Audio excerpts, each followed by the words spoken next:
Welcome to the Stories Told podcast. This is episode 64, Unwrapping the Mummy.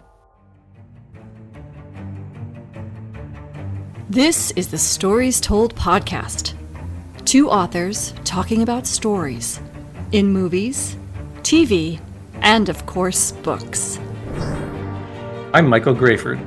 I write action-adventure stories in fantasy and sci-fi worlds, sometimes for younger readers and sometimes for adults. And I try to always inject at least a little bit of humor.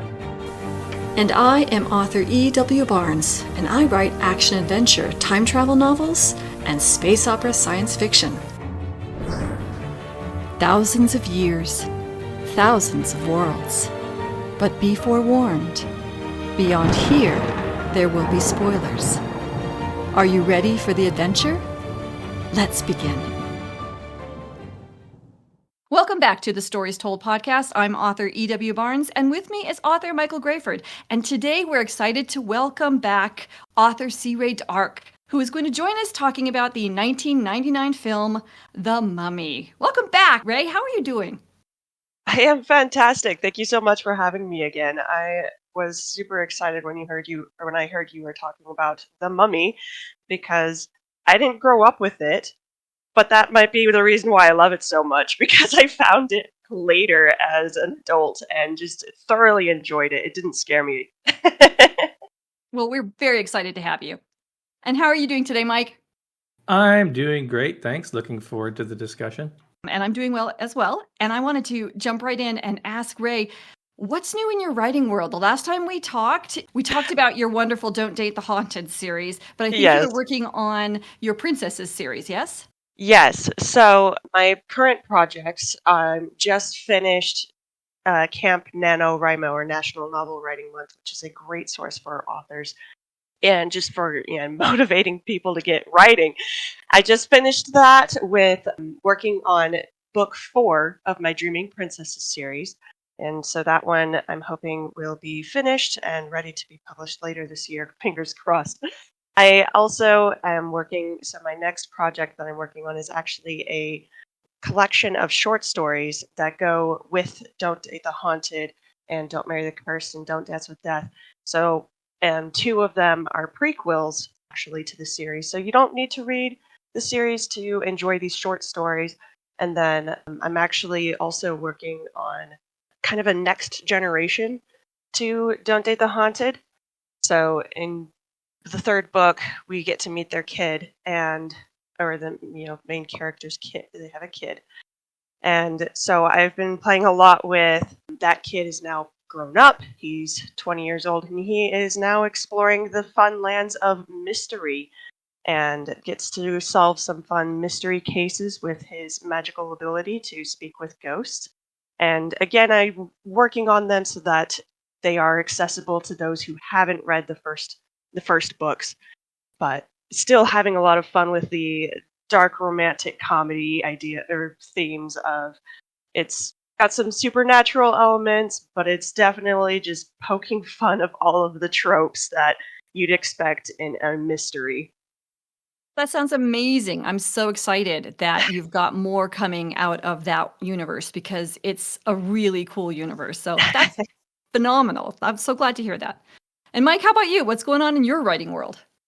Yeah, first of all, I agree. That sounds super fun. I'm looking forward to more of that. In my writing world, let's see, still slowly editing Zara 2. And I've also been picking up a few more ideas for the 3rd book in the Tales of Zara series. So some progress is being made there. But yeah, it's just moving along slowly. What's going on in your writing world? Well, I am actually excited to announce that I have hit my 75,000 word goal. Woo! In my 2nd book in the Adventures of the Empyrean Guard, which is a space opera science fiction series. That book is called Ecliptic. Now, does that mean the book is done? No. I have hit my word goal, but there's still actually quite a bit more story to be written. I'm very close to the end. I've hit the climax. I wanted to think about it. I've been really massaging the climax. And so I've hit the climax. So now we're just going to get the resolution.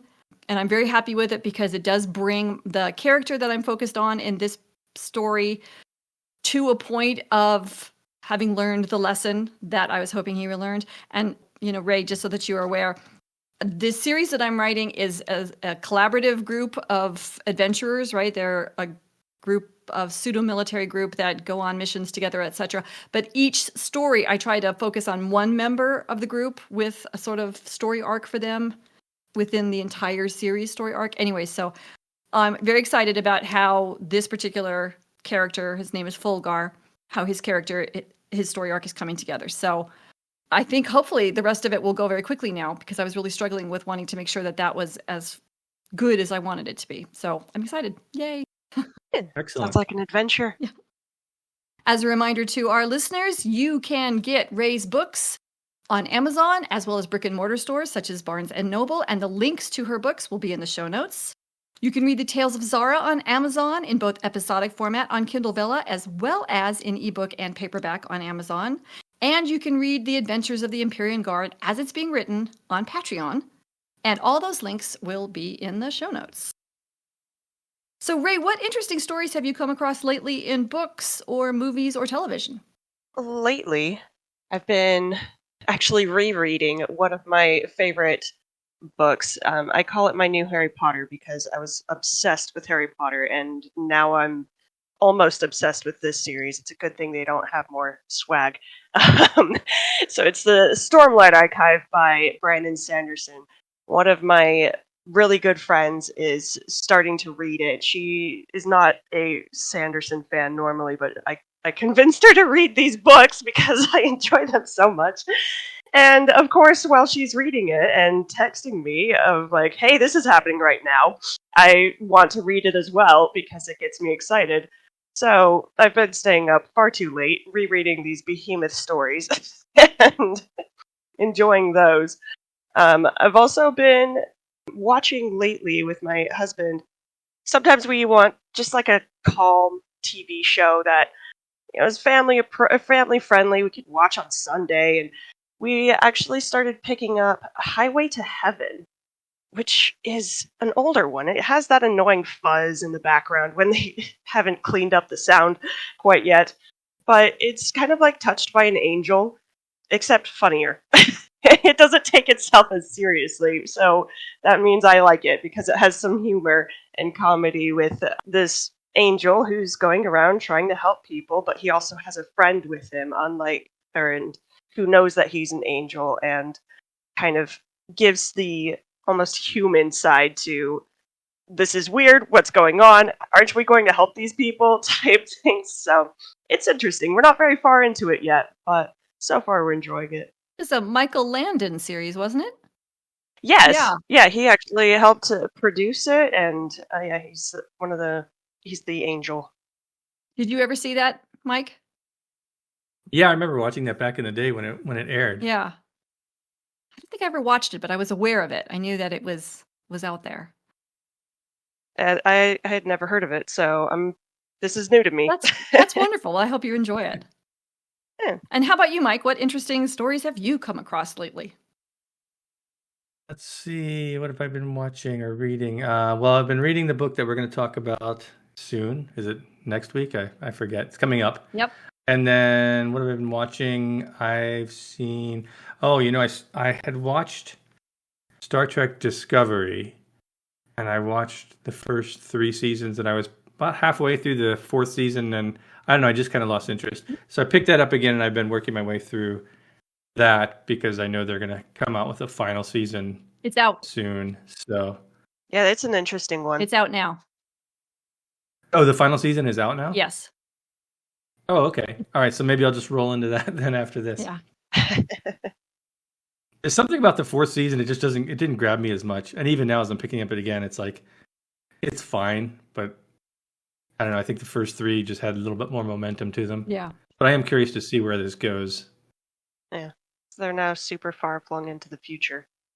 Yeah, I know. I kind of like that. It's kind of cool. It's very different. Yeah.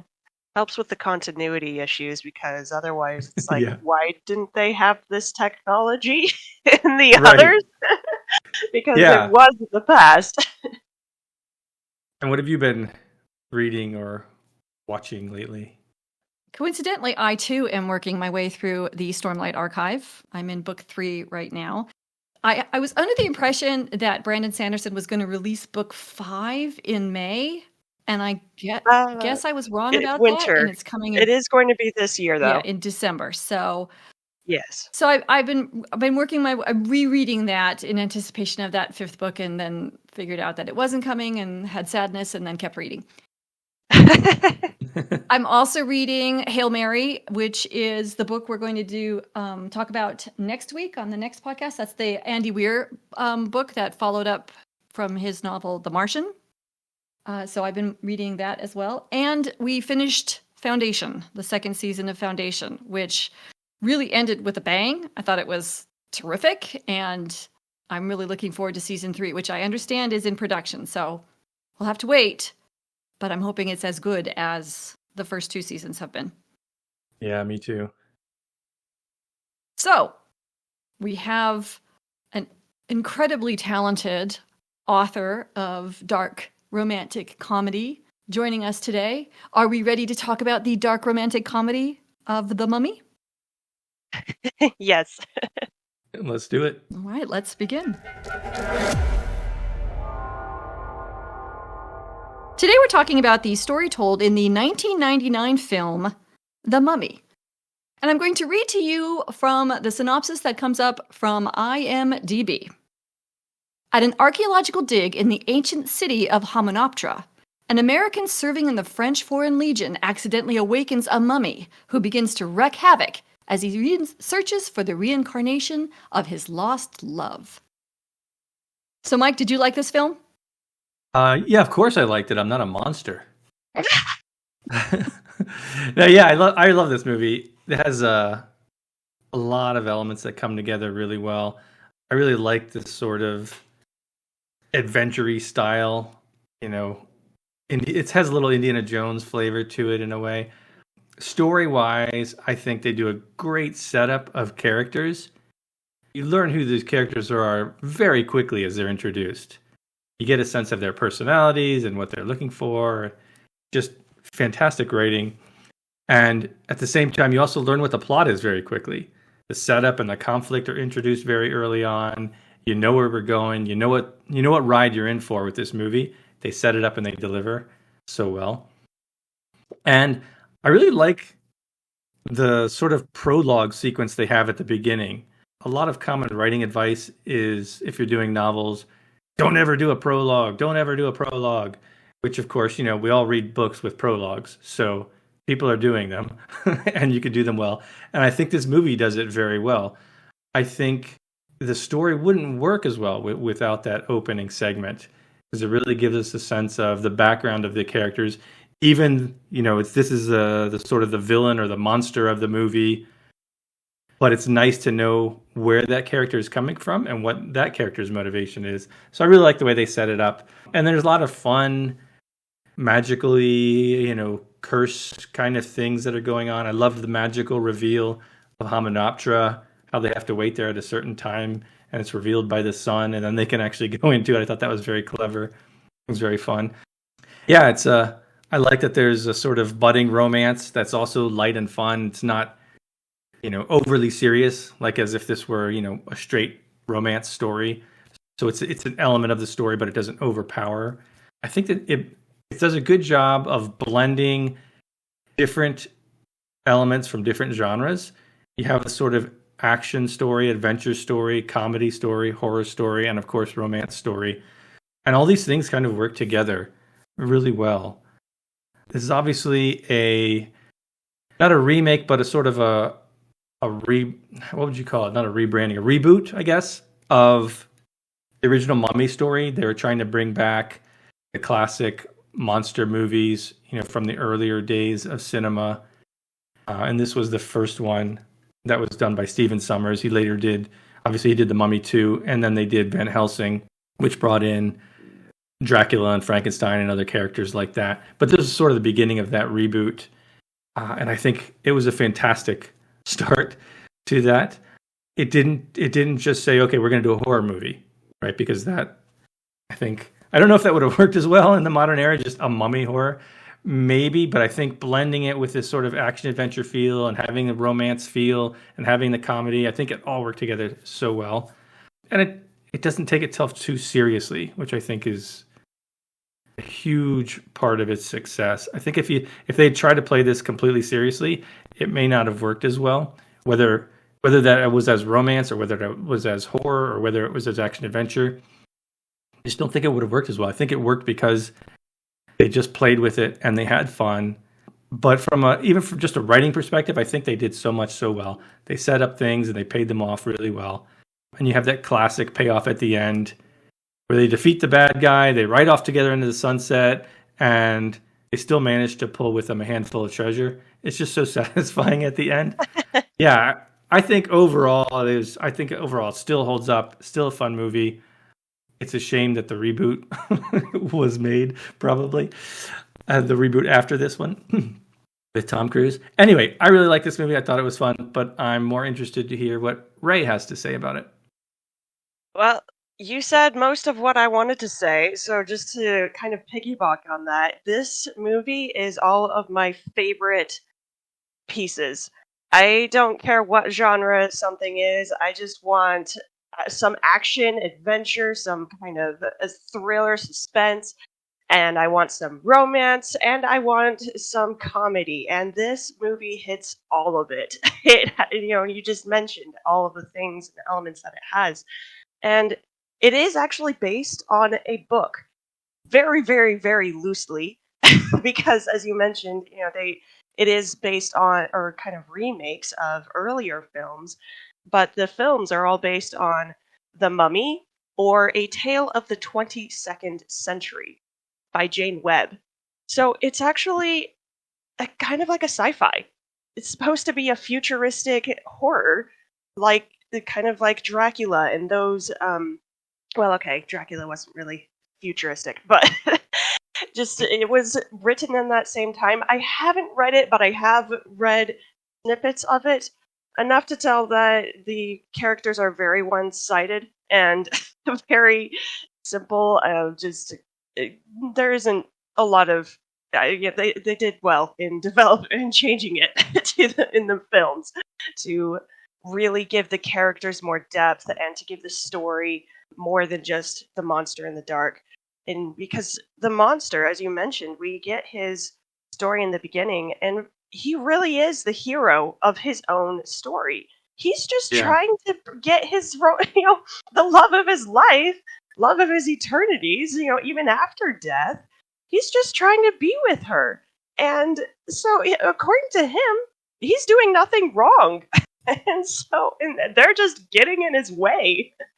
And I love that even though he is a monster and he's killing people to satisfy his own wants, he's still somewhat relatable because he has this goal just to be with his lover. Oh, I just love what both of you said. I think you guys are right on. I also think this is a fantastic movie. A couple of the notes that I have, which echo some of the things that you guys have both said, the exposition that tells us where we are, what we're doing, what's going on is so clean and so organic that you don't even realize that's what it's doing. It's an info dump in the beginning. There is a total info dump at the beginning, but it's the coolest info dump ever. And right up to where, like when she's saying, it's the seal of Seti the second, I'm certain of it, it's Hymenoptera. I mean, you're getting so much info dump there to help set up what's going to happen in the rest of the movie, but it's organic, it's natural, I really admire it. I mean, it's really sublime the way that is written. I love how it's epic in scale, but it doesn't take itself too seriously. Yes. And instead, it is full of heart. And that's one of the things that, Mike and I have talked about this before. We love stuff that's full of heart. And this is so full of heart. We see the protagonists, the protagonists, every protagonist that we can point to say that's a protagonist and that's a protagonist. Every single protagonist at the beginning of the film is failing when we meet them. Whatever their goals were, whether it's to put the books away in the library or get treasure at Hymenoptera, or get into the Bembridge Scholars, or survive the desert, or whatever they're doing, they're all failing. And I think that's wonderful because it's relatable fails. And so we are immediately connected to all of them, including, as you pointed out, Rae, Imhotep. we're connected to him because his goal has also failed. And we can relate to it. I think that's fantastic. I think the action scenes are beautifully choreographed. They're not too long. They're fun, and they always pair the action with comedy, the horror with comedy. It's always being paired so that you're never left in one place for too long. You know, the scary, oh my God, he just tore out his eyes and his tongue is followed by something funny. You know, like Benny saying, "Oh, my prince," after being given gold. There's something, and pulling out all his religious icons, trying to find the one that will work. All that moment. I know, it's wonderful. It's all that mirroring is so well done. And so that, I'm going to say, is my favorite part of this movie, is the mirroring and the pairing that happens. Because if you look at, for example, the characters are all paired. You have Imhotep, who is a man in love, and O'Connell, who is a man falling in love. You have Anaxunamun, who is a woman in love, and you have Evie, who is a woman falling in love. You've got Benny, who is a man of questionable morals, who chooses to take those morals to a dark place. And you have Jonathan, also a man of questionable morals, but who chooses to take his morals into a good place. And you see these mirrored characters and the mirrored concepts throughout. The concepts of, and this is, I'm going to take this a little deep, apologize, but it's something that I think that this movie does really, really well, probably better than any other movie I've ever seen. But we have two couples who are in love or falling in love, but coming from a very different place in their love. One of those places is a dark place. It's a place of broken vows and inconsistent loyalty, because they're both supposed to be loyal to the Pharaoh, and they're willing to give up their loyalty for their love. And then you've got O'Connell and Evie, who are very, very strongly motivated by their values, even as they're falling in love with each other. You know, she's saying, we have to save the world. And he's like, no, we don't. We were going to run away. And she's standing firm with her values, even though she's clearly in love with this man. But she's not going to give up on those values and go with him and let the world fail to be saved. And I think it's fascinating how they do that.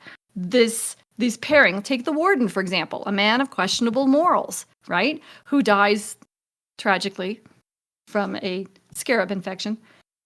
And then you've got Winston, who is a man of very strong morals, who wants to, you know, save the world, rescue the damsel in distress, and die heroically like all his comrades. And so he does. I think it's fascinating what they have done here with these pairings. And they do the same thing with the comedy and pairing it with the horror. They do the same thing with, you know, the romance versus the challenges that they're facing. I think it's brilliant. Those are fantastic notes there. I think, yeah, you really hit upon something great. I didn't even catch that, but I do agree with what you're saying. I was taking notes because that was great, and this is kind of skipping ahead, but we can definitely apply those things to our own stories in writing, and so that's why I'm taking notes. I'm like, I want to do this. Yes, with my stories. Yeah. It's part of my takeaway too, how to do this, because that pairing really then reflects the theme of what you're trying to communicate. And we'll get to the theme here in a moment too. But by having those contrasts, like let's take Benny and Jonathan, right? They're two of almost the exact same personality. Except because of the slight difference in where they are on this moral spectrum, they make different choices. And it's fascinating. Endings. And they have different endings, exactly. Jonathan is devoted to his sister, and that loyalty and devotion is what takes him into a good place. Whereas Benny is only devoted to Benny. You don't have any children.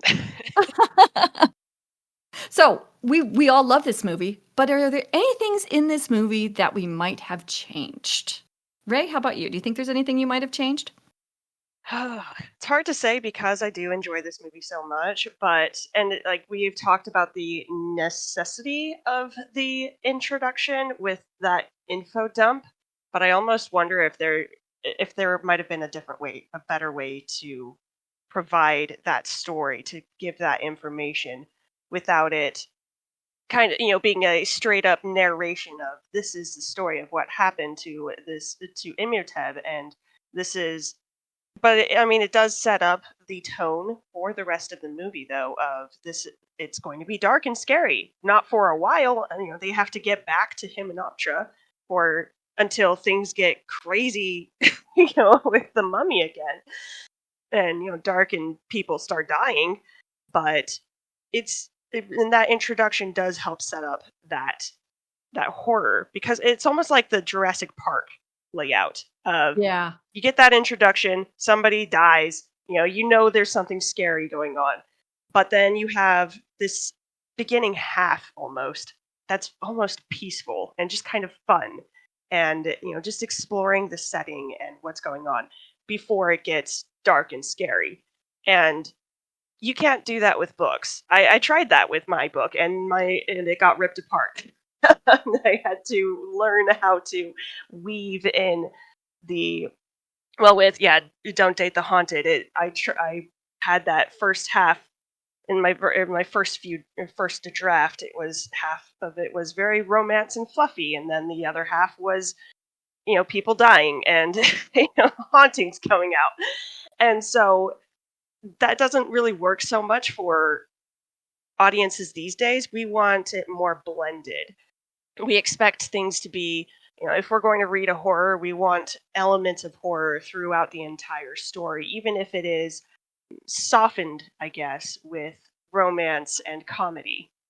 And I haven't seen the new movies. I want to, just because I enjoyed these so much, or the Mummy from 1999, and considering what Tom Cruise has done with Mission Impossible, at least the more recent Mission Impossibles, like they have added humor to the action, the intense action, and so I would like to see that again with the Mummy, as he is starring in that, or the new Mummies.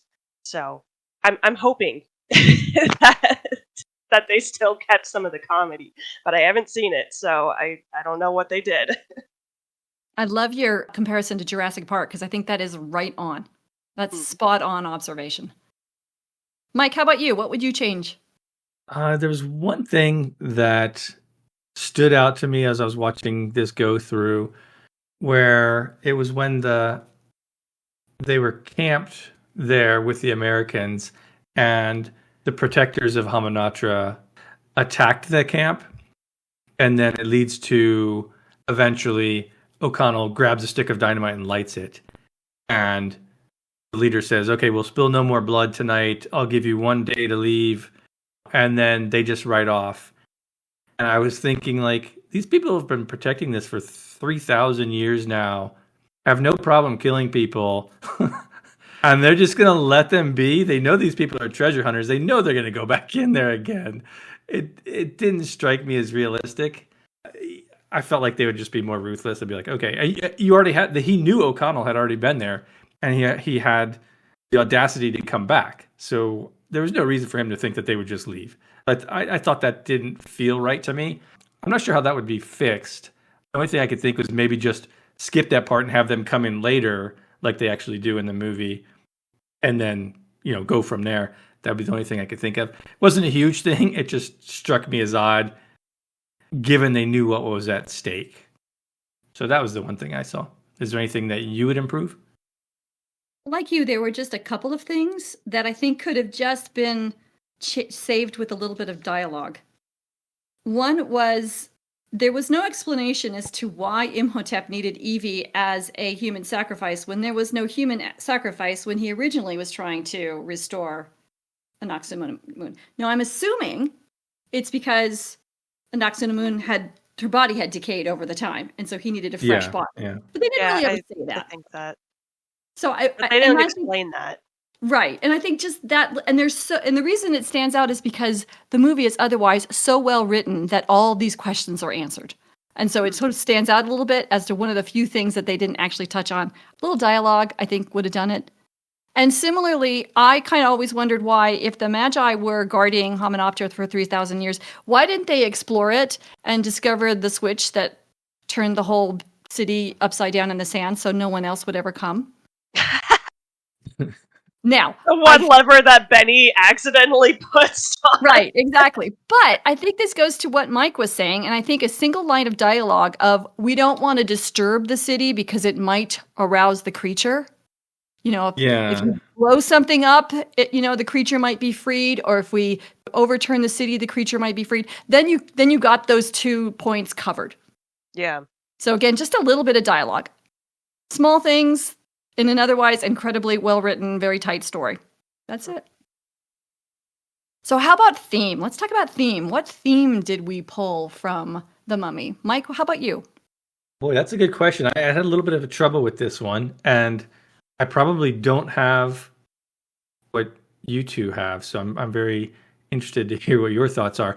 I pulled the theme from, again, at the sort of the climax when they're faced with a decision, after the mummy's even dealt with at that point, was as they fled, do they take treasure or not? Because there was still that final moment of decision of, what are we going to do here? So my theme was seeking treasure and glory is not worth risking other people's lives for.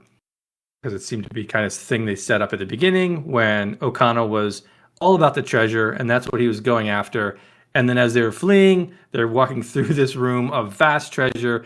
And he was the one who said, let's go. We're not staying here for this. So that was the theme that I got out of it, sort of on a broad level. I think there are other sub-themes that were there that could easily be identified, but that was sort of the one that I saw because of how they set up the character and because of how he changed at the end. So that was what I had. What about you, Rae? What did you come up with for a theme? Or if you haven't thought of it, maybe think of it now. No, I also kind of struggled, but just as you were speaking or talking, I realized, okay, now there are some little themes. They don't shout at you, which is kind of nice. It's not preaching at you in any way, but there is the line from Evie when they're going down into the before the ritual, and she looks at Benny and says, little rats always get their comeuppance, and he kind of laughs and then, wait, they do? But that was great. That is a little theme of, yeah, everybody dies except the heroes. And even some of the heroes die. But then there is also the theme that death is only the beginning. It's scratched. He scratches that on the inside of his sarcophagus, and it's the last words that he says, or Imhotep says, before he goes, or is, killed. And spoiler alert. And then a third theme that's kind of a poke is, take that, Bembridge scholars. We have a scholar who has figured out that the Bembridge piece. Basically, I went to a panel or a presentation actually of someone who had been to Egypt and studied Egypt a lot. And he said basically that very much in the early stages of British exploration of Egypt, they took the hieroglyphics to be exactly what they said. Like, oh, it's a bird, so therefore it means a bird, or maybe it means flight. They didn't. They made things up, and took that. They said this is how it is, and so for her to completely poke in their faces of like, nope, you are scholars, but you did it wrong, and they do it in Stargate as well, of the movie Stargate, of talking about like, yeah, nope, they totally did this wrong. Must have used Budge. I don't know why they keep reprinting his books. That's great. That's the line. That's the line from Stargate. Yeah. Sorry. Okay, that was full on nerddom there. I apologize. No, it's totally fine. I mean, yeah, we can be nerdy about things here. Well, the theme that I pulled from this is sort of a compilation of some of the things that you guys have already talked about, and that is essentially, narrowing it down to, its most crystallized form is good always triumphs. Because that's what we see in this story, is that those who come at this adventure from a place of goodness, whether it's accompanying the woman who saved his neck, or seeking for a particular book because she's a librarian, or staying with his sister because he's loyal to his sister, whatever the good motivation was, those were the ones who triumphed. Oh, that's good. I like that. Maybe I would generalize that more to be something about selflessness Yeah. Right? Because like you said, like you pointed out earlier, he's thinking about his sister. It's about thinking about each other rather than, oh, I just want to get wealthy off of this, or I just want to save my own neck. Yeah. I mean, and even her desire for the book is about scholarship and sharing it with the world. Yeah. Right. Yeah. Okay. That's such a tragedy that Jonathan loses the book of life. Oh man, he just dropped it. Yeah, her reaction at that moment. You dropped the book? It's like, yep, that's probably what I do too. Even if the place is crumbling around me, I'm like, really? Yeah, like how someone keeps stopping. They're like, come on, we got to go. Yes, and they all stop for different reasons. I love that. And it's the things that are their possible downfalls. Mm-hmm. So her, it shows, it's also maybe there's a theme of recognizing when to stop. She desires this book so badly, but if she follows up on that desire, she's going to die. And Jonathan desires treasure badly, but if he follows up on that desire, he's going to die. And so there's a little bit of element of that too. Unlike Benny, who, he gets the load of gold, but he looks back and wants more. And that is more, And that's another one of those paired concepts where we see Benny's greed leads to his destruction. Thank you. Yeah. And Jonathan turning away from his greed helps him survive. So, yeah. Mm-hmm. There's a lot of good stuff in this movie. A lot more than you would think. So what do you take away from The Mummy as a writer, Rae? As a writer, so many fun things. I mean, not just the fun storytelling. It is very, you mentioned before, it is very tight. It doesn't waste time on fluff. Like, even though it does have that kind of info dump at the beginning, it's very, it's very much, here's a timestamp, here's the place where they are, and we're not going to spend much more time on it than that because we just want to get into the characters, we want to get into the story, and they don't waste time going into more details than they need to. I also just loved the character introductions for each one. They're so simple and so well done. Like, the first introduction of O'Connell is you see him lined up against a formidable foe, and he just, and the first line is, you just got promoted. And so with that, we know he's now a captain. He's now the head of this little force that seems just doomed, and he stays there when other people run. And he is also incredibly lucky as others are killed around him, but he just is always gunslinging. It's actually one of the funny moments that his solution to everything is just shoot it. The mummy comes out, he shoots it. The sand is trying to eat them, and he just shoots it. It's sand. You can't shoot sand. But because it is so much of who he is, that when Evelyn is with Imhotep and she hears gunfire, she says, O'Connell, knowing it's him. Yeah. It's just gunfire, but she knows, oh, he's here to rescue me. And then, of course, yes, we get the fun introduction of Evelyn. Like, there's nothing really said about it, but you see her, she's in a library, she's got the glasses and everything, she's trying to stack books, and she knows where things go, and she creates a catastrophe. When Ramses attacked Syria, that was an accident. You are a catastrophe. But we also see just how intelligent she is and how much she's trying to work and striving. So it's these little bits, especially, and with Jonathan, he's lying in a sarcophagus, like, complete disrespect, pranking his sister, just having fun. He is, the goofball, the comic relief, and we get that very early, very quickly. Just from, his introduction.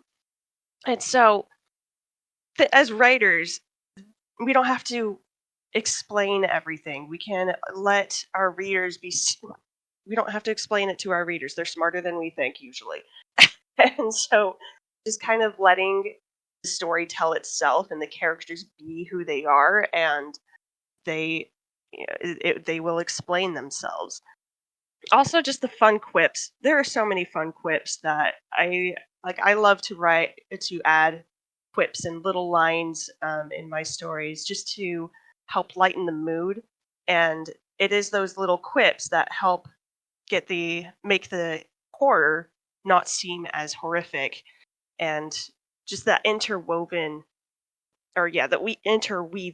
of the horror with the romance with the comedy helps the horror be more accessible. Because like I remember when this came out, I was too young to watch it in theaters, but my older siblings weren't, so they saw it and they came back just absolutely mortified because they were young and the CGI was good for the time.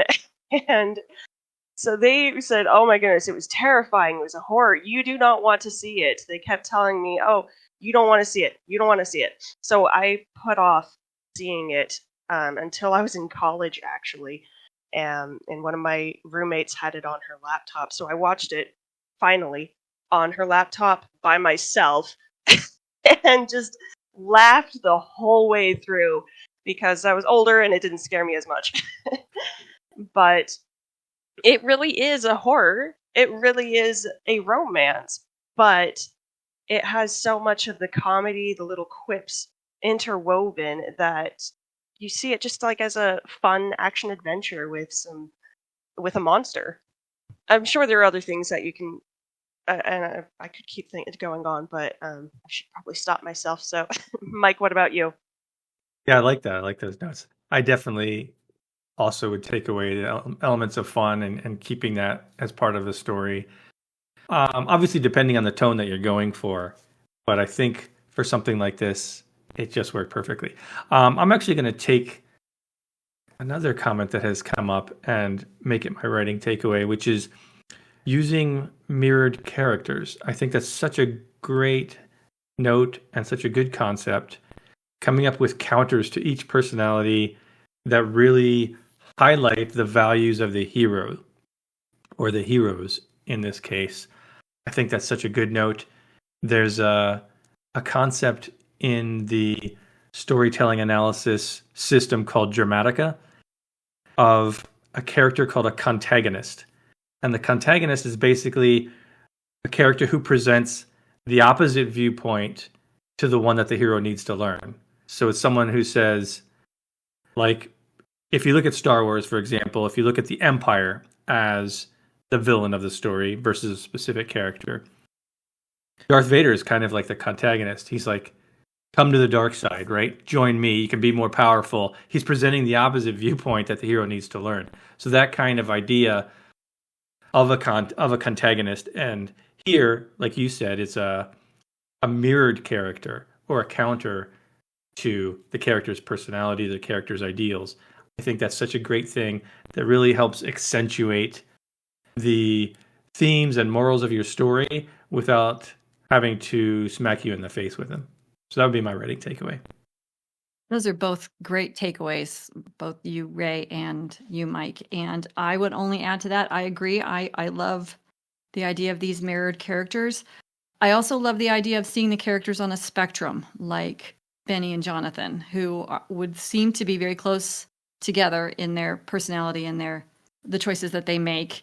And yet there's a significant difference that guides their choices at the end when the push comes to shove. So that would be my takeaway as well. These mirrored characters and characters on a continuum, a spectrum of their behavior, as well as the usual, make sure the setups are paid off and keep it clean and keep it tight. Those kinds of things that we always really appreciate in a good story. Thank you for joining us as we talked about the story told in the 1999 film, The Mummy. A big thank you to author C. Rae D'Arc for joining us. Thank you so much for coming, Rae. It was wonderful to have you back. Thanks for having me. And as always, I'm extra happy to hang out with you guys. It was our pleasure as well. Yes. Another big thank you to our Patreon supporters and all our subscribers. We're so grateful for your support and your encouragement. The Stories Told podcast is available on multiple podcast platforms, and we thank you for liking and subscribing or following, depending on where you're listening. It may not be a big deal to you, but it means a lot to us. If you have a favorite book, movie, or TV series you'd like to suggest for the podcast, leave a comment on the YouTube channel, and that link is in the show notes. You can find Rae D'Arc's books on her website, and you can find Michael Grayford at michaelgrayford.com and E.W. Barnes at 1000years.com, and those links are also in the show notes. Join us next time as we discuss the story told in the novel Project Hail Mary. Thank you so much, Rae and Mike. This was a lot of fun. Yeah, thank you. Always Thank fun you. to talk stories. And we'll see you next time on the Stories Told podcast.